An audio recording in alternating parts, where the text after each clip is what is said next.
여러분, 오늘도 하나님의 평안이 함께 하시길 바랍니다. 지금 들으시는 말씀 속에서 분명한 위로와 답을 찾게 되실 것입니다. 오늘은 마음의 문에 대한 이야기입니다. 주님과 동행하고 싶은데 왜 마음은 자꾸 닫히는지 그 이유와 해결책을 함께 찾아보려 합니다. 혹시 여러분도 이런 경험이 있으신가요? 분명히 예수님을 믿습니다. 주일마다 예배도 드립니다. 새벽 기도회도 나갑니다. 헌금도 드리고 봉사도 합니다. 그런데 이상합니다. 마음은 왜 이렇게 공허할까요? 예배당에 앉아 있는데 생각은 딴 곳에 가 있습니다. 찬양을 부르는데 입만 움직이고 마음은 따라가지 않습니다. 설교를 듣는데 무슨 말인지 하나도 들어오지 않습니다. 기도하려고 무릎 꿇으면 할 말이 없습니다. 하나님 감사합니다. 한마디 하고 나면 막막해집니다. 그 다음에 무슨 말을 해야 할지 모르겠습니다.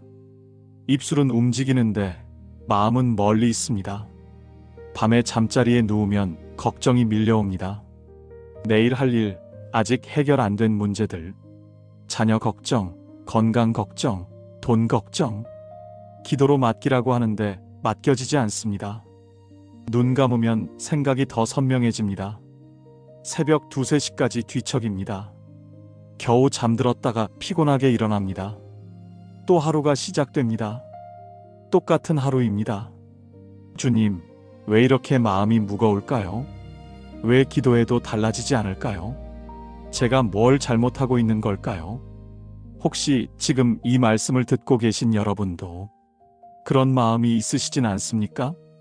저도 그런 때가 있었습니다. 신앙생활을 열심히 하는 것 같은데 왜 마음은 점점 무거워지는지 알 수가 없었습니다. 열심히 할수록 지쳐갔습니다. 뭔가 근본적으로 잘못된 것 같았습니다. 그런데 성경은 놀라운 이야기를 들려줍니다. 요한계시록에 나오는 라오디게아 교회 이야기입니다. 라오디게아는 당시 부유한 도시였습니다. 금융업과 직물업으로 유명했습니다. 특히 검은 양털로 만든 옷이 로마 전역에서 인기였습니다. 안약 제조로도 유명했습니다. 경제적으로 풍요로운 도시였습니다. 그 도시에 세워진 교회였습니다. 겉으로 보기에 부족함이 없었습니다. 재정도 넉넉했고 건물도 좋았습니다. 성도 수도 많았습니다. 스스로 이렇게 말할 정도였습니다. 나는 부자라 부요하여 부족한 것이 없다. 그런데 주님은 그 교회를 향해 충격적인 말씀을 하셨습니다.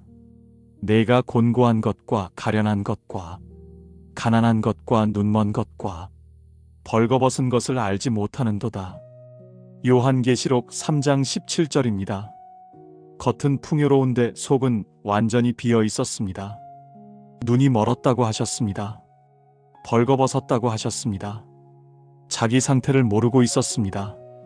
그리고 그 교회를 향해 주님이 하신 말씀이 있습니다. 오늘 우리가 함께 붙잡을 말씀입니다. 볼지어다 내가 문 밖에 서서 두드리노니 누구든지 내 음성을 듣고 문을 열면 내가 그에게로 들어가 그와 더불어 먹고 그는 나와 더불어 먹으리라. 요한계시록 3장 20절 말씀입니다. 이 말씀에서 가장 충격적인 부분이 어디인지 아십니까? 주님이 문 밖에 계시다는 것입니다. 교회 안이 아닙니다. 성도들의 마음 안이 아닙니다. 문 밖에서 두드리고 계십니다. 문제는 환경이 아니었습니다. 문제는 마음의 주인 자리였습니다. 오늘 말씀은 여러분께 한 가지를 제안합니다. 마음의 문을 여는 방법입니다. 그것도 생각의 문부터 여는 방법입니다. 특별한 체험이 필요한 것이 아닙니다. 긴 금식이 필요한 것도 아닙니다. 오늘 당장 확인할 수 있고 내일부터 바로 실천할 수 있는 4단계입니다. 여러분이 이 말씀을 끝까지 함께 하신다면 막혀있던 마음의 문이 열리고 동행이 어렵기만 한 신앙에서 일상으로 바뀌는 것을 경험하시게 될 것입니다. 편안하게 귀 기울여 주세요. 첫 번째 단계입니다.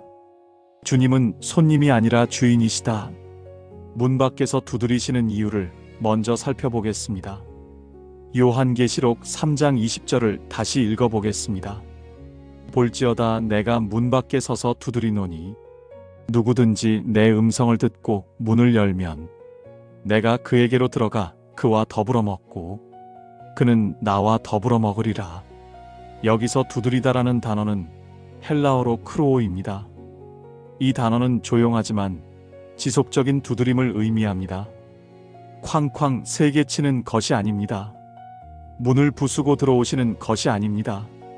계속해서 조용히 인내하며 기다리시는 것입니다. 왜 그러실까요? 주님은 강제로 들어오지 않으시기 때문입니다. 우리가 문을 열어드려야 들어오십니다. 이것이 인격적인 관계입니다. 여러분의 집에 누군가 찾아왔다고 생각해 보십시오. 아무리 가까운 사람이라도 초인종을 누르고 기다립니다. 문을 열어주면 들어옵니다. 열어주지 않으면 들어오지 못합니다. 그런데 여기서 생각해 보셔야 할 것이 있습니다. 그 집은 누구의 집입니까? 우리는 내 집이라고 생각합니다. 내 인생, 내 가정, 내일, 내 미래. 그래서 주님을 모실 때도 손님처럼 모십니다. 거실 소파에 잠깐 앉아 계시라고 합니다. 필요할 때 불러서 도움을 요청합니다. 급한 일이 생기면 기도로 부릅니다. 그러나 평소에는 나 혼자 살림을 합니다. 내가 주인이고 주님은 손님인 것입니다. 그런데 성경은 다르게 말씀합니다. 이 집은 원래 주님의 집입니다. 우리는 그 집에 사는 관리인입니다. 주인은 주님이시고 우리는 맡은 자입니다. 그런데 관리인이 주인 행세를 하고 있었습니다. 주인이 오셔서 문을 두드리시는데 관리인이 문을 열어드리지 않고 있습니다. 내가 편할 때, 내가 원할 때 내 방식대로 하겠다고 합니다. 이것이 라오디게아 교회의 문제였습니다. 그리고 어쩌면 지금 우리의 문제이기도 합니다. 성경에 삭개오라는 사람이 나옵니다. 그는 여리고 성의 세리장이었습니다. 세금을 걷는 사람이었습니다. 당시 세리는 로마를 위해 동족의 돈을 걷어갔기 때문에 유대인들에게 배신자로 여겨졌습니다. 거기다 삭개오는 세리장이었습니다. 세리들 위에 있는 사람이었습니다. 돈은 많았습니다. 하지만 사람들에게 존경받지 못했습니다. 길을 걸으면 사람들이 피했습니다. 눈을 마주치지 않았습니다. 뒤에서 손가락질했습니다. 삭개오는 외로웠을 것입니다. 어느 날 예수님이 여리고를 지나가셨습니다. 소문을 들은 삭개오는 예수님을 보고 싶었습니다. 그런데 키가 작았습니다. 사람들이 막고 서 있어서 볼 수가 없었습니다. 그래서 뽕나무 위에 올라갔습니다. 세리장이 나무 위에 올라간 것입니다. 체면 따위는 상관없었습니다. 그냥 보고 싶었습니다. 그때 예수님이 그 나무 아래서 멈추셨습니다. 고개를 들어 삭개오를 보셨습니다. 삭개오야, 속히 내려오라. 내가 오늘 내 집에 유하여야 하겠다. 누가복음 19장 5절입니다. 주님이 먼저 삭개오를 부르셨습니다. 먼저 그의 집에 가시겠다고 하셨습니다. 아무도 가지 않는 그 집에, 모두가 피하는 그 사람의 집에 삭개오는 어떻게 했습니까? 급히 내려와 기쁘게 영접했습니다. 기쁘게라는 단어가 중요합니다. 마지못해 받아들인 것이 아닙니다. 형식적으로 모신 것이 아닙니다. 진심으로 기뻐하며 주님을 맞이했습니다. 그날 삭개오의 삶이 완전히 바뀌었습니다. 재물을 나누기 시작했습니다. 불이하게 가져갔던 것을 4배로 돌려주겠다고 했습니다. 왜 바뀌었을까요? 주님을 손님이 아니라 주인으로 모셨기 때문입니다. 주인 자리가 바뀌니까 모든 것이 바뀐 것입니다. 여러분, 우리 힘으로는 마음의 문을 열 수 없습니다. 애써 열려고 해도 닫혀 있습니다. 그러나 주님은 이미 문 앞에 서 계십니다. 우리가 할 일은 문을 여는 것뿐입니다. 나머지는 그분이 하십니다. 현대를 사는 우리 이야기입니다. 32살 직장인이 있었습니다. 대기업 마케팅 부서에서 일하고 있었습니다. 연봉도 괜찮았고 회사 복지도 좋았습니다. 겉으로 보기에 부족함이 없었습니다. 주일마다 교회도 빠지지 않았습니다. 그런데 마음은 늘 불안했습니다. 월요일 아침이 되면 가슴이 답답해졌습니다. 출근길 지하철에서 숨이 막히는 것 같았습니다. 손잡이를 잡은 손에 땀이 났습니다.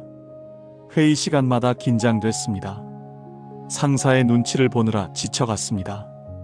혹시 내가 실수한 건 아닐까? 저 표정은 무슨 뜻일까? 생각이 꼬리에 꼬리를 물었습니다. 퇴근하고 집에 오면 녹초가 됐습니다.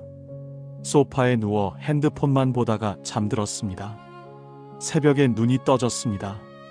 아직 내일이 남았는데 벌써 걱정이 시작됐습니다. 어느 날 그는 혼자 중얼거렸습니다.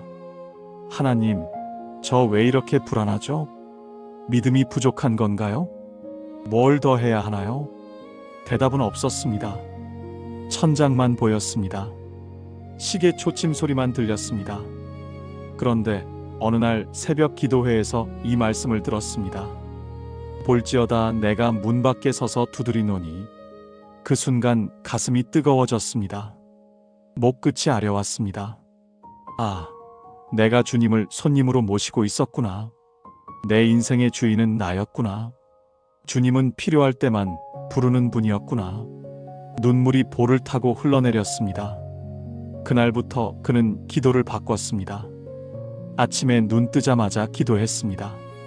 주님, 오늘 제 하루를 주님께 드립니다. 출근길 지하철에서도 기도했습니다. 이 발걸음을 주님이 인도해 주세요. 회의 들어가기 전에도 기도했습니다. 제 입술을 주님이 사용해 주세요. 상사와 마주칠 때도 기도했습니다. 이 관계를 주님이 주인 되어 주세요. 3개월이 지났습니다. 환경은 그대로였습니다. 상사도 그대로, 업무량도 그대로였습니다. 월요일 아침도 여전히 왔습니다. 그런데 마음이 달라졌습니다. 출근길 지하철에서 숨이 덜 막혔습니다. 회의 시간에 긴장이 덜 됐습니다. 무엇보다 혼자가 아니라는 느낌이 들었습니다. 그는 이렇게 고백했습니다. 환경이 바뀐 게 아니에요. 제 마음의 주인 자리가 바뀌니까 모든 게 달라 보이기 시작했어요. 회사는 똑같은데 제가 달라졌어요. 이것이 주인 자리의 비밀입니다. 또 다른 분의 이야기입니다. 64세 권사님이 계셨습니다. 신앙생활 30년이 넘은 분이셨습니다. 교회에서 권사로 임직한 지도 10년이 됐습니다. 새벽 기도도 꾸준히 나가셨습니다. 봉사도 열심히 하셨습니다. 교회에서는 믿음 좋은 권사님으로 통했습니다. 그런데 마음 한편에 늘 무거운 것이 있었습니다. 며느리와의 관계였습니다. 아들이 결혼한 지 5년이 됐습니다. 손주도 둘이나 있었습니다. 그런데 며느리와는 아직도 서먹서먹했습니다. 명절 때마다 긴장됐습니다. 전화 한 통 하는 것도 조심스러웠습니다. 뭐라고 말해야 할지 모르겠었습니다. 괜히 전화했다가 불편하게 할까봐 망설여졌습니다. 추석에 며느리가 부엌에서 음식을 준비할 때였습니다. 권사님이 도우려고 들어갔습니다. 내가 할게. 어머니는 쉬세요. 며느리의 말투가 차갑게 느껴졌습니다. 권사님은 거실로 나왔습니다. 소파에 앉았는데 가슴이 먹먹했습니다. 손에 들고 있던 리모컨이 떨렸습니다. 텔레비전 소리는 들리지 않았습니다. 내가 뭘 잘못했나? 왜 이렇게 어색할까?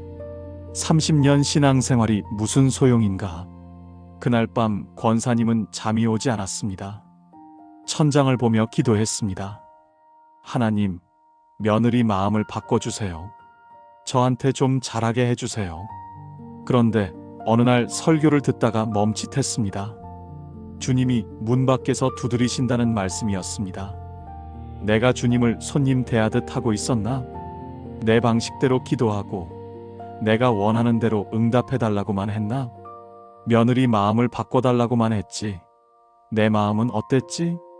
그날 밤 권사님은 다르게 기도했습니다. 침대에 누워서 두 손을 모았습니다.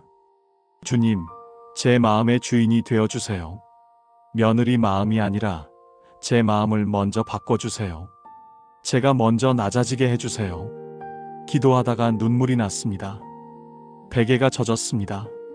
며칠 후 권사님은 며느리에게 먼저 전화했습니다. 별일 아니었습니다. 그냥 밥 먹었냐고 물었습니다. 손이 떨렸습니다. 목소리도 조금 떨렸습니다. 며느리는 조금 놀란 것 같았습니다. 네, 어머니. 식사하셨어요? 짧은 통화였습니다. 1분도 안 됐습니다. 그런데 전화를 끊고 나니 마음이 가벼웠습니다. 그 다음 주에도 전화했습니다. 손주 사진 보내달라고 했습니다. 그 다음 주에도 전화했습니다. 별일 없냐고 물었습니다. 그렇게 작은 연락이 쌓이기 시작했습니다. 반년이 지났습니다. 며느리가 먼저 전화하기 시작했습니다. 어머니, 주말에 손주들 데리고 갈게요. 명절 때 부엌 분위기가 달라졌습니다. 나란히 서서 전을 부쳤습니다. 며느리가 웃으면서 말했습니다. 어머니, 이거 맛있어요. 권사님의 눈가가 촉촉해졌습니다. 2년 전에는 상상도 못했던 장면이었습니다.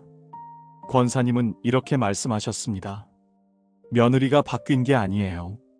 제가 바뀌니까 관계가 바뀌더라고요. 주인 자리를 내어드리니까 제가 해야 할 일이 보이기 시작했어요. 먼저 전화하고, 먼저 낮아지고, 먼저 다가가는 거요. 여러분, 지금 여러분의 마음에서 주님은 어느 자리에 계십니까? 손님으로 모시고 계십니까? 주인으로 모시고 계십니까? 오늘 이 시간 주님께 주인 자리를 내어드리시기 바랍니다. 문을 여시기만 하면 됩니다. 나머지는 주님이 하십니다. 그것이 마음의 문을 여는 첫 번째 단계입니다. 주님은 오늘도 문 앞에 서 계십니다. 두 번째 단계입니다. 마음은 비워지지 않습니다. 틈을 주면 반드시 무언가가 들어옵니다. 많은 분들이 이렇게 생각합니다. 나쁜 생각을 버리면 된다. 부정적인 마음을 비우면 된다. 걱정을 내려놓으면 된다. 분노를 사귀면 된다. 그런데 해보신 분들은 아실 것입니다. 잘 안 됩니다. 비우려고 하면 더 올라옵니다. 내려놓으려고 하면 더 붙잡게 됩니다. 왜 그럴까요? 성경은 그 이유를 말씀합니다. 예레미야 17장 9절입니다. 만물보다 거짓되고 심히 부패한 것은 마음이라. 누가 능히 이를 알리오? 충격적인 말씀입니다. 마음이 거짓되다고 합니다. 심히 부패했다고 합니다. 우리는 내 마음만큼은 믿을 수 있다고 생각합니다. 내 감정은 진실하다고 믿습니다. 그런데 성경은 마음을 조심하라고 말씀합니다. 왜 그럴까요? 마음은 빈 공간을 허락하지 않기 때문입니다. 무언가를 비우면 다른 것이 그 자리를 채웁니다. 분노를 비워도 또 다른 분노가 채웁니다. 걱정을 비워도 또 다른 걱정이 채웁니다. 에베소서 4장 26절에서 27절 말씀입니다. 분을 내어도 죄를 짓지 말며 해가 지도록 분을 품지 말고 마귀에게 틈을 주지 말라. 여기서 틈이라는 단어가 중요합니다. 헬라어로 토포스입니다. 장소, 자리라는 뜻입니다. 마귀에게 자리를 내주지 말라는 것입니다. 분노를 품고 있으면 그 분노가 자리를 차지합니다. 시기를 품고 있으면 그 시기가 자리를 차지합니다. 두려움을 품고 있으면 그 두려움이 자리를 차지합니다. 그 자리에 어둠이 역사할 수 있다는 것입니다. 성경에 사울 왕이 나옵니다. 이스라엘의 첫 번째 왕이었습니다. 처음에 사울은 겸손한 사람이었습니다. 사무엘이 기름을 부으러 왔을 때 사울은 베냐민 지파라고 했습니다. 이스라엘에서 가장 작은 지파라고 했습니다. 자기 집안도 베냐민 지파 중에서 가장 미약하다고 했습니다. 겸손했습니다. 하나님의 선택을 받은 사람이었습니다. 그런데 다윗이 등장하면서 달라지기 시작했습니다. 다윗이 골리앗을 이기고 돌아왔을 때였습니다. 백성들이 환호했습니다. 여인들이 춤추며 노래했습니다. 사울이 죽인 자는 천천히요. 다윗이 죽인 자는 만만이로다. 사무엘상 18장 7절입니다. 그 노래를 들은 순간이었습니다. 사울의 마음에 무언가가 들어왔습니다. 시기심이었습니다. 다윗에게 만만을 돌리고 내게는 천천만 돌리니 그에게 더 줄 것이 왕위밖에 더 있느냐? 사무엘상 18장 8절입니다. 그것이 틈이었습니다. 작은 시기심이었습니다. 사울은 그 시기심을 다루지 않았습니다. 내려놓지 않았습니다. 하나님께 맡기지 않았습니다. 그래서 시기심이 자리를 잡았습니다. 시기심은 의심이 되었습니다. 의심은 분노가 되었습니다. 분노는 살인 충동이 되었습니다. 어느 날 사울은 궁에서 창을 들고 있었습니다. 다윗이 수금을 타고 있었습니다. 평소처럼 왕의 마음을 위로하려고 연주하고 있었습니다. 그때 사울의 손이 움직였습니다. 창을 던졌습니다. 다윗을 죽이려고 한 것입니다. 다윗은 피했습니다. 그 후로도 사울은 계속 다윗을 쫓았습니다. 군대를 보내 추적했습니다. 광야까지 쫓아다녔습니다. 하나님의 기름 부음 받은 왕이 하나님이 세우신 다윗을 죽이려 한 것입니다. 시작은 작은 시기심이었습니다. 그러나 그 틈에 어둠이 들어왔습니다. 결국 사울은 비극적인 최후를 맞았습니다. 전쟁에서 패하고 스스로 목숨을 끊었습니다. 마음의 틈이 얼마나 위험한지 보여주는 이야기입니다. 우리도 마찬가지입니다. 작은 분노를 방치하면 커집니다. 작은 시기심을 내버려 두면 자라납니다. 작은 불안을 품고 있으면 공포가 됩니다. 그렇다면 어떻게 해야 할까요? 여기서 복음의 비밀이 있습니다. 우리 힘으로 마음을 비울 수 없습니다. 애써 비우려고 해도 다른 것이 채웁니다. 그러나 예수님이 그 자리를 채우시면 다릅니다. 어둠을 몰아내는 것은 빛입니다. 거짓을 몰아내는 것은 진리입니다. 두려움을 몰아내는 것은 사랑입니다. 우리가 할 일은 하나입니다. 주님을 초대하는 것입니다. 그분이 그 자리를 채우시도록 허락하는 것입니다. 현대를 사는 우리 이야기입니다. 28세 여성이 있었습니다. 디자인 회사에서 웹 디자이너로 일하고 있었습니다. 회사는 강남에 있었습니다. 출퇴근길 지하철에서 습관적으로 핸드폰을 봤습니다. SNS를 열었습니다. 친구들의 게시물이 올라와 있었습니다. 대학 동기가 결혼 사진을 올렸습니다. 드레스가 예뻤습니다. 예식장이 좋아 보였습니다. 좋아요를 눌렀습니다. 그런데 마음이 이상했습니다. 축하하는 마음보다 다른 감정이 올라왔습니다. 나는 언제 결혼하지? 저 친구는 나보다 예쁘지도 않았는데. 스크롤을 내렸습니다. 고등학교 친구가 승진했다는 글이 있었습니다. 팀장이 됐다고 했습니다. 축하 댓글이 많이 달려 있었습니다. 또 마음이 쓰렸습니다. 나는 아직 대리인데, 저 친구는 공부도 못했었는데. 지하철에서 내려 회사로 걸어가면서도 그 생각이 떠나지 않았습니다. 사무실에 앉아서도 멍했습니다. 모니터를 보는데 친구들 얼굴이 떠올랐습니다. 처음에는 단순한 부러움이었습니다. 그런데 점점 분노로 바뀌었습니다. 친구들이 미워지기 시작했습니다. 연락이 오면 답장하기 싫었습니다. 모임에 나가기 싫었습니다. 자기 자신도 미워졌습니다. 밤마다 부정적인 생각이 꼬리를 물었습니다. 천장을 보며 한숨을 쉬었습니다. 나는 왜 이 모양일까? 뭘 해도 안 되는 것 같아. 잠들기가 어려웠습니다. 새벽 2, 3시까지 핸드폰을 보다가 겨우 잠들었습니다. 아침에 일어나면 피곤했습니다. 얼굴이 푸석했습니다. 악순환이었습니다. 어느 날 그녀는 일기를 쓰기 시작했습니다. 처음에는 분노 일기였습니다. 오늘 화났던 것, 억울했던 것, 비교했던 것을 적었습니다. 쓰고 나면 조금 후련했습니다. 그런데 문제가 있었습니다. 분노 일기를 쓸수록 분노가 커졌습니다. 부정적인 것에 집중하니까 부정적인 것만 보였습니다. 친구들 게시물이 더 눈에 들어왔습니다. 더 비교하게 됐습니다. 더 화가 났습니다. 그때 교회 선배가 조언해 주었습니다. 점심시간에 카페에서 만났습니다. 선배가 아이스 아메리카노를 마시며 물었습니다. 요즘 왜 그렇게 힘들어 보여? 그녀는 한숨을 쉬며 말했습니다. 선배, 저 요즘 너무 비교하게 돼요. SNS 볼 때마다 우울해져요. 선배가 조용히 말했습니다. 분노일기 대신 감사일기 써봐. 오늘 감사한 것 3가지만. 억지로라도. 그날 밤부터 시도했습니다. 침대에 누워서 노트를 펴고 펜을 들었습니다. 감사할 것이 없는 것 같았습니다. 펜이 움직이지 않았습니다. 그래도 억지로 3가지를 찾았습니다. 오늘 날씨가 좋았다. 점심 파스타가 맛있었다. 퇴근길에 예쁜 꽃을 봤다. 별것 아닌 것들이었습니다. 쓰면서도 이게 뭔가 싶었습니다. 그래도 계속했습니다.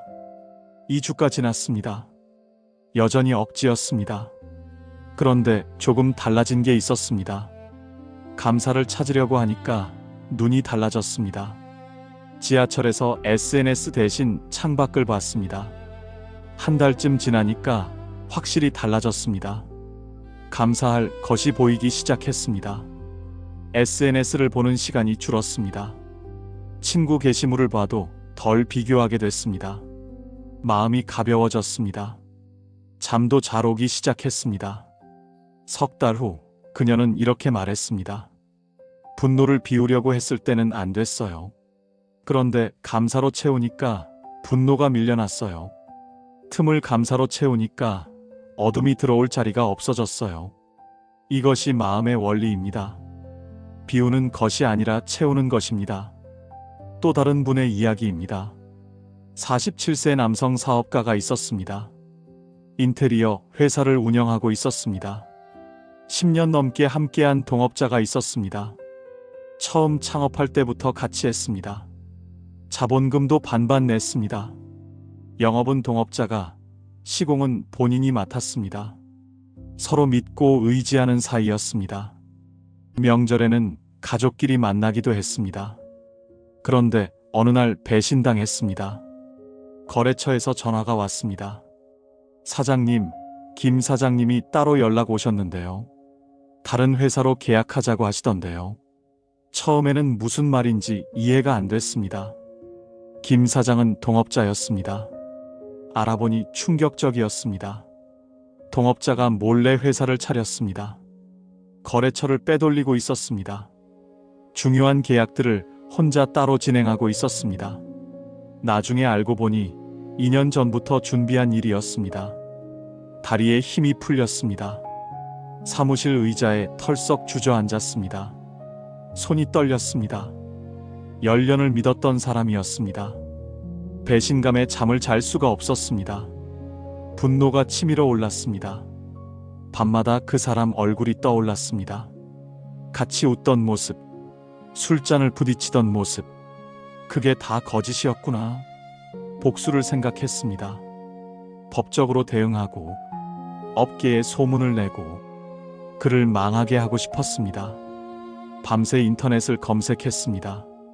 소송 방법, 손해배상 절차, 머릿속은 온통 복수 생각뿐이었습니다. 그런데 이상하게 자신이 먼저 망가져 갔습니다. 스트레스로 위장병이 생겼습니다. 속이 쓰리고 소화가 안 됐습니다. 불면증이 심해졌습니다. 새벽 4, 5시가 되어야 겨우 잠들었습니다.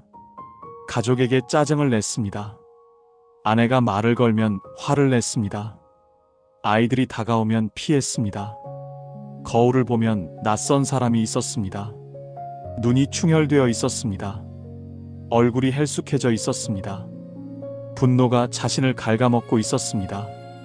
어느 날 새벽 기도회에서 말씀을 들었습니다.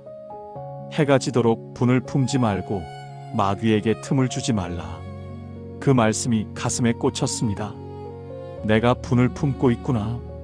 그 틈으로 어둠이 들어왔구나. 내가 그를 망하게 하려다가 내가 먼저 망하고 있구나. 눈물이 났습니다.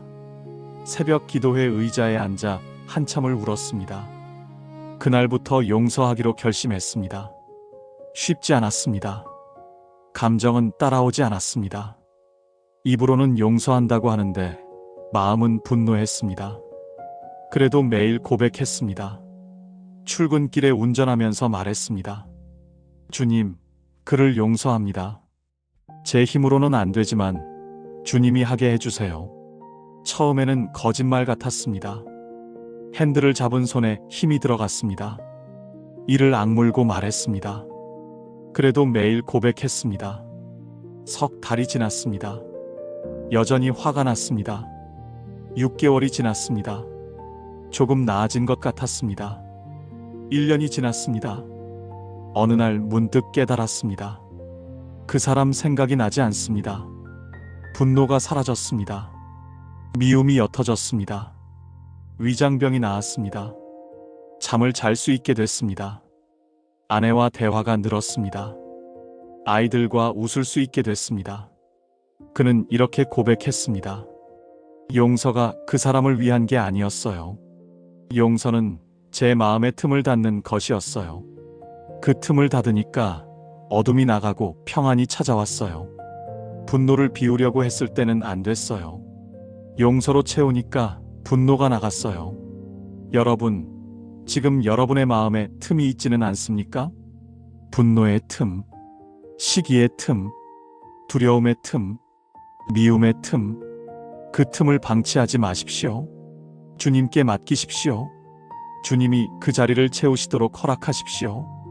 그것이 마음의 문을 여는 두 번째 단계입니다. 주님은 오늘도 문 앞에 서 계십니다. 세 번째 단계입니다. 성령의 인도는 생각부터 시작됩니다. 많은 분들이 성령의 인도를 기다립니다. 뜨거운 감동, 강력한 체험, 분명한 음성, 그런 것을 기대합니다. 기도하면서 무언가 특별한 것을 기다립니다. 그런데 성령의 인도는 대부분 조용히 옵니다. 감정보다 먼저 생각에서 시작됩니다. 갈라디아서 5장 16절 말씀입니다. 내가 이르노니 너희는 성령을 따라 행하라. 그리하면 육체의 욕심을 이루지 아니하리라. 성령을 따라 행하라고 합니다. 어떻게 따라 행합니까? 갈라디아서 5장 22절에서 23절이 답을 줍니다.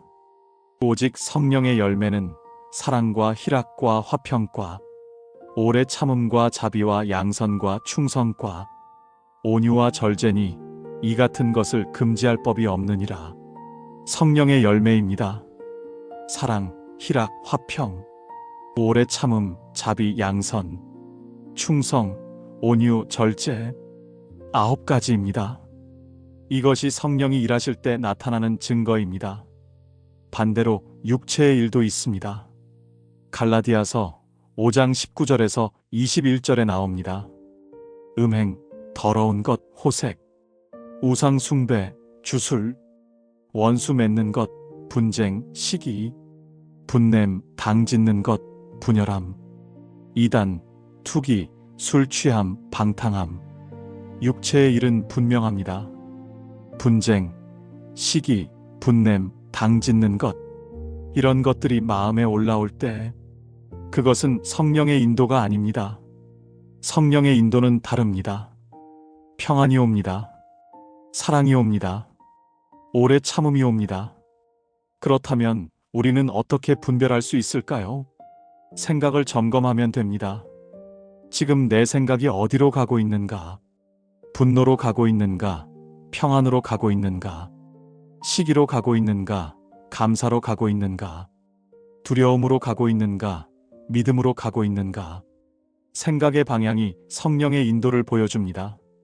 성경에 베드로가 나옵니다. 예수님의 수제자였습니다. 성격이 급했습니다. 말보다 행동이 먼저였습니다. 예수님이 잡히시던 날 밤이었습니다. 겟세마네 동산에 군인들이 왔습니다. 횃불이 어둠을 밝혔습니다. 무장한 군인들이 예수님을 에워쌌습니다. 그때 베드로가 움직였습니다. 칼을 빼어 휘둘렀습니다. 대제사장의 종 말고의 귀를 잘랐습니다. 충동적인 반응이었습니다. 생각보다 몸이 먼저 움직였습니다. 그날 밤 베드로는 예수님을 3번 부인했습니다. 대제사장 집 뜰에서였습니다. 모닥불 앞에 서 있었습니다. 한 여종이 베드로를 알아봤습니다. 이 사람도 예수와 함께 있었다. 베드로의 심장이 쿵 내려앉았습니다. 등에 식은땀이 흘렀습니다. 나는 그를 모른다. 2번째로 물었습니다. 너도 그들 중 하나다? 목소리가 떨렸습니다. 아니다. 나는 아니다. 3번째로 물었습니다. 내 말투가 틀림없이 갈릴리 사람이다. 베드로는 저주하며 맹세했습니다. 나는 그 사람을 알지 못한다. 그때 닭이 울었습니다. 예수님이 돌아보셨습니다. 그 눈빛과 마주쳤습니다. 베드로는 밖으로 나가 심히 울었습니다. 두려움에 휩쓸린 것입니다. 감정대로, 생각대로 행동한 결과였습니다. 그런데 오순절 이후 베드로가 달라졌습니다. 성령이 임하신 후였습니다. 예루살렘 성전에서 베드로가 일어섰습니다. 수천 명의 군중 앞에서 담대하게 설교했습니다. 너희가 십자가에 못 박은 이 예수를 하나님이 주와 그리스도가 되게 하셨다. 사도행전 2장 36절입니다. 두려움이 없었습니다. 담대함이 있었습니다. 그날 3,000명이 회개했습니다. 무엇이 달라졌을까요? 베드로가 더 용감해진 것이 아닙니다. 성령이 베드로의 생각을 인도하기 시작한 것입니다. 두려움 대신 담대함이 채워졌습니다. 충동 대신 지혜가 채워졌습니다. 여러분, 우리 힘으로 생각을 바꿀 수 없습니다. 그러나 성령이 하시면 됩니다. 우리가 할 일은 내어드리는 것입니다. 생각의 주도권을 성령께 맡기는 것입니다. 그러면 성령이 일하십니다. 현대를 사는 우리 이야기입니다. 55세 권사님이 계셨습니다. 불면증으로 10년을 고생하셨습니다. 밤마다 잠자리에 누우면 생각이 시작됐습니다. 내일 할 일, 지난주에 있었던 일, 자녀들 걱정, 손주들 걱정, 건강 걱정, 생각이 꼬리에 꼬리를 물었습니다. 이불을 덮고 눈을 감으면 더 또렷해졌습니다. 시계를 봤습니다. 새벽 1시, 다시 시계를 봤습니다. 새벽 2시, 몸은 피곤한데 머리는 맑았습니다. 자려고 하면 할수록 안 됐습니다. 새벽 3시가 되어야 겨우 잠들었습니다. 아침에 일어나면 피곤했습니다. 몸이 천근만근이었습니다. 낮에는 졸렸습니다. 집중이 안 됐습니다. 병원에도 가봤습니다. 수면제를 처방받았습니다. 먹으면 잠은 들었습니다. 그런데 아침에 개운하지 않았습니다. 머리가 멍했습니다. 약 없이는 잠들 수가 없었습니다. 점점 약에 의존하게 됐습니다. 이러다 평생 약을 먹어야 하나 걱정됐습니다. 어느 날 목사님이 상담 중에 물으셨습니다. 권사님, 잠들기 전에 무슨 생각을 하세요? 걱정이요. 내일 할 일, 자녀 걱정. 권사님은 한숨을 쉬었습니다. 목사님이 조용히 말씀하셨습니다. 그 생각 대신 감사를 세어보시겠어요? 오늘 감사한 것 3가지만요. 걱정이 올라오면 감사로 바꿔보세요. 그날 밤부터 시도했습니다. 이불을 덮고 눈을 감았습니다. 걱정이 올라왔습니다. 내일 병원 예약했는데 멈추고 감사를 찾았습니다. 오늘 밥 먹을 수 있어서 감사합니다. 오늘 남편이 건강해서 감사합니다.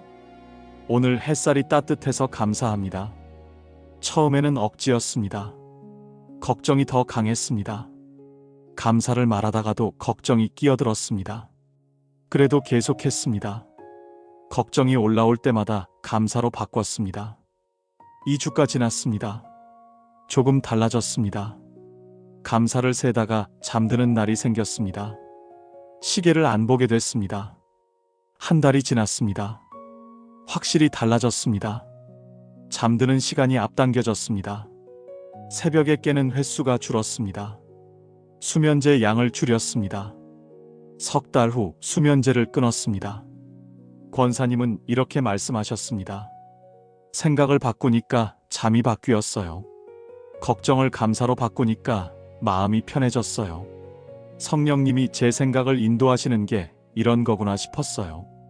특별한 체험이 아니었어요. 그냥 생각 하나 바꾸는 거였어요. 여러분, 성령의 인도는 멀리 있지 않습니다. 지금 이 순간 여러분의 생각에서 시작됩니다. 불안한 생각이 올라올 때 말씀을 떠올려 보십시오. 걱정이 밀려올 때 감사를 세어 보십시오. 그것이 성령을 따라 행하는 것입니다. 그것이 마음의 문을 여는 세 번째 단계입니다. 주님은 오늘도 문 앞에 서 계십니다. 여기까지가 세 가지 단계였습니다. 첫째, 주님을 손님이 아니라 주인으로 모시는 것. 둘째, 마음의 틈을 채우시도록 허락하는 것. 셋째, 생각을 성령께 맡기는 것. 혹시 이 말씀이 마음에 와닿으셨나요? 지금 듣고 계신 그대로 편안하게 계시면 됩니다. 댓글로 아멘이나 기도 제목을 남겨주시면 함께 기도하겠습니다. 이제 마지막 네 번째 단계로 들어가겠습니다. 네 번째 단계입니다. 비우는 게 아니라 채우는 것입니다. 지금까지 세 가지를 말씀드렸습니다. 주님을 주인으로 모시는 것, 마음의 틈을 채우시도록 허락하는 것, 생각을 성령께 맡기는 것. 그런데 이것을 어떻게 매일 실천할 수 있을까요? 한 번 결심한다고 되는 것이 아닙니다. 매일 반복해야 합니다. 일상에서 계속해야 합니다. 그래서 네 번째 단계가 필요합니다. 일상의 루틴으로 채우는 것입니다. 갈라디아서 2장 20절 말씀입니다. 내가 그리스도와 함께 십자가에 못 박혔나니 그런즉 이제는 내가 사는 것이 아니요 오직 내 안에 그리스도께서 사시는 것이라. 이제 내가 육체 가운데 사는 것은 나를 사랑하사 나를 위하여 자기 자신을 버리신 하나님의 아들을 믿는 믿음 안에서 사는 것이라. 이제는 내가 사는 것이 아니요 오직 내 안에 그리스도께서 사시는 것이라. 바울의 고백입니다. 바울은 어떻게 이런 삶을 살 수 있었을까요? 한 번의 결심으로 된 것이 아닙니다. 매일의 선택이었습니다. 매일 자기를 부인했습니다.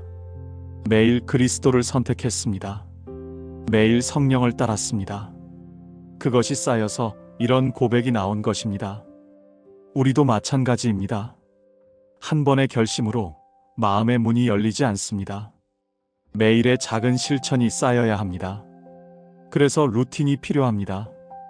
아침에 일어나서 하는 첫 번째 생각, 밤에 잠들기 전 마지막 생각, 이것을 주님께 드리는 것입니다. 복잡하지 않습니다. 아침에 눈 뜨면 이렇게 말해 보십시오. 주님, 오늘 하루를 주님께 드립니다. 오늘 제 생각을 주님이 인도해 주세요. 30초도 안 걸립니다. 밤에 잠들기 전에는 이렇게 말해 보십시오. 주님, 오늘 감사한 것 세 가지입니다. 주님, 오늘 있었던 일을 맡깁니다. 1분도 안 걸립니다. 이것이 매일의 루틴입니다. 거창하지 않습니다. 누워서도 할 수 있습니다. 걸으면서도 할 수 있습니다. 이 작은 루틴이 쌓이면 마음의 문이 열립니다. 성경에 다니엘이 나옵니다. 바벨론의 포로로 잡혀간 사람입니다. 이방 땅에서 살아야 했습니다. 왕궁에서 일했습니다. 높은 자리에 올랐습니다. 그런데 다니엘에게는 루틴이 있었습니다. 다니엘 6장 10절입니다. 다니엘이 이 조서에 왕의 도장이 찍힌 것을 알고도 자기 집에 돌아가서는 그의 다락 열린 창에서 예루살렘을 향하여 하루 3번 무릎을 꿇고 기도하며 그의 하나님께 감사하였으니 이는 그가 이전부터 행하던 대로 하였더라. 하루 3번 무릎을 꿇고 기도했습니다. 예루살렘을 향해 창문을 열고 기도했습니다. 이것이 다니엘의 루틴이었습니다. 왕의 명령이 내려도 바꾸지 않았습니다. 기도하면 사자굴에 던져진다는 것을 알면서도 다니엘은 루틴을 지켰습니다. 그 루틴이 다니엘을 지켰습니다. 사자굴에서도 살아남았습니다. 이방 땅에서도 믿음을 지켰습니다. 높은 자리에서도 겸손을 잃지 않았습니다. 루틴의 힘입니다. 여러분, 우리 힘으로 매일 신앙을 유지할 수 없습니다. 의지만으로는 한계가 있습니다. 그러나 루틴이 우리를 붙잡아 줍니다. 작은 습관이 큰 믿음을 지탱합니다. 현대를 사는 우리 이야기입니다. 42살 남성이 있었습니다. 고등학교에서 국어를 가르치는 교사였습니다. 학교 일이 바빴습니다. 아침 일찍 출근해서 저녁 늦게 퇴근했습니다. 담임 업무에 수업 준비에 학생 상담까지 하루가 정신없이 지나갔습니다. 주일에 교회는 갔습니다. 예배는 드렸습니다. 그런데 월요일부터 금요일까지는 하나님 생각이 나지 않았습니다. 학교에서는 교사였습니다. 집에서는 아빠였습니다. 하나님의 자녀라는 정체성은 주일에만 잠깐 꺼내는 것 같았습니다. 마음이 늘 무거웠습니다. 바쁘다는 핑계로 기도를 안 했습니다. 새벽 기도는 꿈도 못 꿨습니다. 아침에 눈 뜨면 바로 핸드폰부터 봤습니다. 학교 공지 확인하고 뉴스 보고 카톡 확인하고 그러다 보면 출근 시간이었습니다. 어느 날 교회 소그룹에서 동행일기를 소개받았습니다. 아침에 감사 3가지, 저녁에 하루 돌아보기, 주님께 한 줄 편지 쓰기. 처음에는 귀찮았습니다. 바쁜데 뭘 또 하나 싶었습니다. 그래도 한번 해보기로 했습니다. 아침에 알람을 5분 일찍 맞췄습니다. 눈 뜨자마자 핸드폰 대신 노트를 폈습니다. 침대 머리맡에 노트와 펜을 두었습니다. 오늘 감사한 것 3가지. 어제 잘 잤습니다. 감사합니다. 오늘 건강하게 눈 떴습니다. 감사합니다. 아내가 옆에 있습니다. 감사합니다. 30초도 안 걸렸습니다. 저녁에는 잠들기 전에 한 줄 썼습니다. 주님, 오늘 수업 시간에 화낸 것 죄송합니다. 주님, 오늘 회의에서 인내하게 해주셔서 감사합니다. 1분도 안 걸렸습니다. 처음 일주일은 억지로 했습니다. 쓸 게 없는 것 같았습니다. 비슷한 내용이 반복됐습니다. 그래도 계속했습니다. 2주가 지났습니다. 조금 달라졌습니다. 아침에 감사를 찾으려고 하니까 하루가 달라 보였습니다.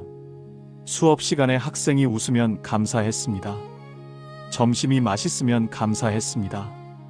작은 것들이 눈에 들어왔습니다. 한 달이 지났습니다. 확실히 달라졌습니다. 아침에 핸드폰부터 보지 않게 됐습니다. 노트부터 폈습니다. 감사로 하루를 시작하니까 마음이 가벼웠습니다. 저녁에 하루를 돌아보니까 정리가 됐습니다.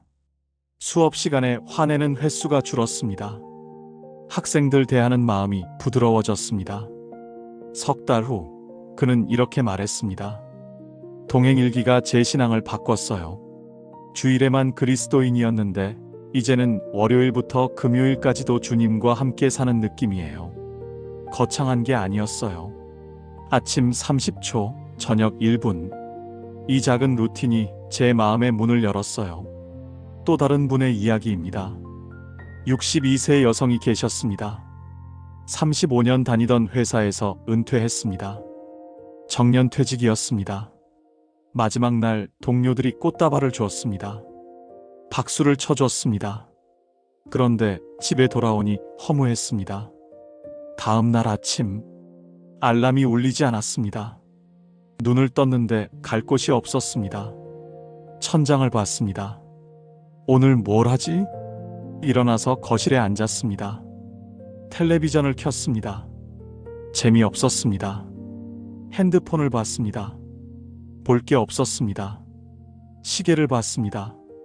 아직 아침 9시였습니다. 하루가 이렇게 긴 줄 몰랐습니다. 일주일이 지났습니다. 무기력해졌습니다. 뭘 해도 의미가 없는 것 같았습니다. 35년 동안 매일 출근했습니다. 회의하고 보고서 쓰고 후배들 가르치고 바빴지만 보람이 있었습니다. 그런데 이제는 아무것도 없었습니다. 한 달이 지나니 우울해졌습니다. 입맛이 없었습니다. 잠도 잘 안 왔습니다. 밤에 누우면 생각이 많았습니다. 내 인생이 뭐였지? 앞으로 뭘 하고 살지? 그냥 늙어가는 건가? 남편이 걱정했습니다. 병원에 가보라고 했습니다. 우울증 초기라고 했습니다. 약을 처방받았습니다. 약을 먹으니 조금 나아졌습니다. 그런데 근본적인 해결은 아닌 것 같았습니다. 어느 날 교회 권사님 모임에 나갔습니다. 선배 권사님이 물었습니다. 요즘 어때요? 그녀는 한숨을 쉬며 말했습니다. 은퇴하고 나니까 허무해요. 뭘 해야 할지 모르겠어요. 선배 권사님이 조용히 말씀하셨습니다. 나도 그랬어요. 은퇴하고 1년 동안 우울했어요. 그런데 하나 시작했더니 달라졌어요. 아침에 일어나서 주님께 오늘 하루를 드려요. 저녁에 감사 3가지 쓰고요. 그게 전부예요. 그날부터 시도했습니다. 아침에 눈 뜨면 침대에서 기도했습니다. 주님, 오늘 하루를 주님께 드립니다. 오늘 제가 할 일을 보여주세요. 그리고 일어나서 움직였습니다. 뭐라도 했습니다. 빨래를 했습니다. 청소를 했습니다. 걷기를 했습니다. 저녁에는 노트에 감사를 썼습니다. 오늘 날씨가 좋아서 감사합니다. 오늘 남편이 건강해서 감사합니다. 오늘 맛있게 밥 먹어서 감사합니다. 처음에는 억지였습니다. 감사할 게 없는 것 같았습니다. 그래도 3가지를 찾았습니다. 2주가 지났습니다. 조금 달라졌습니다. 아침에 일어나는 게 덜 힘들었습니다. 오늘 뭘 하지 대신 오늘 주님이 뭘 보여주실까로 생각이 바뀌었습니다. 한 달이 지났습니다. 확실히 달라졌습니다. 감사할 것이 보이기 시작했습니다. 손주가 전화하면 감사했습니다. 친구를 만나면 감사했습니다. 햇살이 따뜻하면 감사했습니다. 마음이 가벼워졌습니다. 3달 후 우울증 약을 줄였습니다. 6개월 후 약을 끊었습니다. 그녀는 이렇게 말씀하셨습니다. 은퇴하고 나서 내 인생이 끝난 줄 알았어요. 그런데 아니었어요. 새로운 시작이었어요. 아침에 주님께 하루를 드리고 저녁에 감사를 쓰고 이 작은 루틴이 제 마음의 문을 열었어요. 이제는 매일이 감사해요. 여러분, 마음의 문은 한 번에 열리지 않습니다. 매일 조금씩 열립니다. 작은 루틴이 큰 변화를 만듭니다. 아침 30초, 저녁 1분. 이것이 여러분의 마음을 바꿀 것입니다. 그것이 마음의 문을 여는 4번째 단계입니다. 주님은 오늘도 문 앞에 서 계십니다. 지금까지 4가지 단계를 말씀드렸습니다. 정리해 드리겠습니다. 첫째, 주님을 손님이 아니라 주인으로 모시는 것. 내 인생의 주인 자리를 내어드리는 것입니다. 삭개오처럼 기쁘게 영접하는 것입니다. 둘째, 마음의 틈을 채우시도록 허락하는 것. 분노를 비우려 하지 말고 용서로 채우는 것입니다. 시기를 비우려 하지 말고 감사로 채우는 것입니다. 셋째, 생각을 성령께 맡기는 것. 걱정이 올라올 때 감사로 바꾸는 것입니다. 불안한 생각을 말씀으로 대체하는 것입니다. 넷째, 일상의 루틴으로 채우는 것. 아침에 하루를 드리고 저녁에 감사를 쓰는 것입니다. 작은 습관이 큰 믿음을 만드는 것입니다. 이 4가지가 마음의 문을 여는 열쇠입니다. 당신은 이미 충분히 애써왔습니다. 충분히 기도했습니다. 충분히 노력했습니다. 이제는 다르게 해보십시오. 더 열심히가 아니라 더 내려놓는 것입니다. 주인 자리를 내어드리는 것입니다. 생각을 맡기는 것입니다. 작은 루틴을 시작하는 것입니다. 그러면 주님이 하십니다.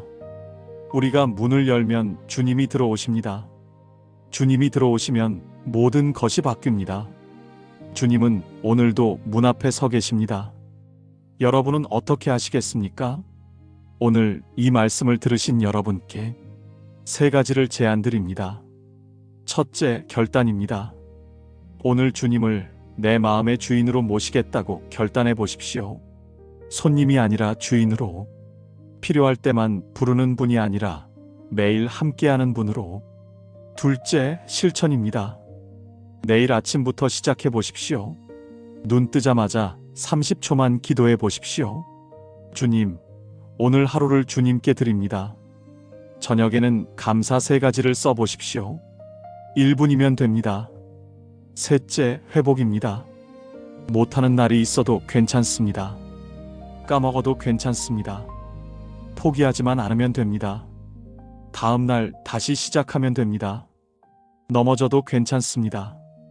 일으켜 세우시는 분이 계시니까요. 21일만 해보십시오. 3주입니다. 처음 일주일은 어색할 것입니다. 억지로 하는 느낌일 것입니다. 둘째 주에는 조금 익숙해질 것입니다. 셋째 주에는 습관이 되기 시작할 것입니다. 21일 후에 여러분의 마음이 어떻게 달라졌는지 댓글로 나눠주십시오. 여러분의 이야기가 다른 분들에게 큰 힘이 됩니다. 좋아요와 구독은 이 말씀을 더 많은 분들께 전하는 통로가 됩니다. 함께 기도하겠습니다. 사랑의 하나님, 오늘 이 말씀을 듣고 계신 모든 분들 위해 주님의 은혜가 넘치기를 기도합니다. 지금 마음의 문이 닫혀 있는 분이 계시다면 그 문을 열 수 있는 용기를 주시옵소서.